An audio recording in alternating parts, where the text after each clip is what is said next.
Maaaring isapubliko ang tax records ni Vice President Sara Duterte basta't dumaan ito sa tamang proseso at may otorisasyon mula mismo sa Pangulo ng Pilipinas.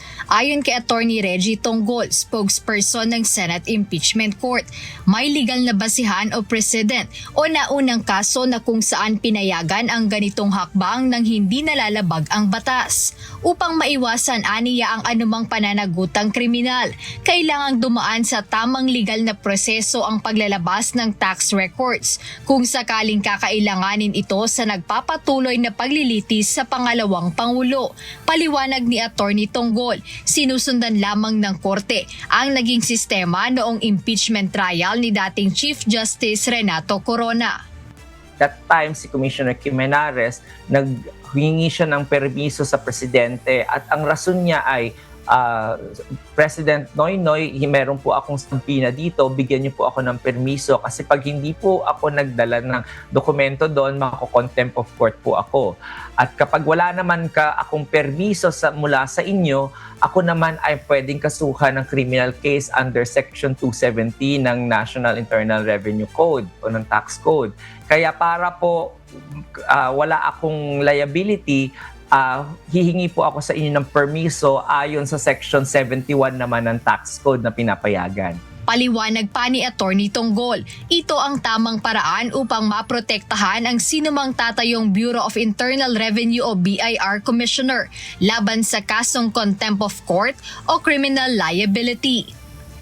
Yun po yung base sa Section 71 na sinasite po ng prosecution.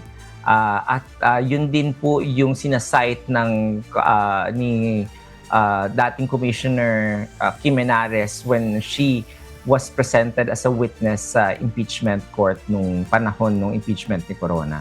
So, yung power na po yun ay nakalagay sa batas. Nilinaw rin ng tagapagsalita ng impeachment court na walang magiging paglabag sa karapatan ng taxpayer sa oras na mailabas ang mga dokumentong ito dahil malinaw na nakasaad sa batas ang exceptions. Dahil dito, hindi rin ito basta-bastang maaaring questionin sa Korte Suprema. So walang violation doon on the part doon sa yung taxpayer. Wala po kasi nakalagay po yun sa exception. At hindi niya pwedeng i-challenge yun in the Supreme Court. Tama ka po. Kasi Thank you, Attorney. Yun nakalagay sa batas. Kaugnay nito sa darating na Lunes, July 20, inaasahang magiging mainit ang usapin at talakayan hinggil sa issue.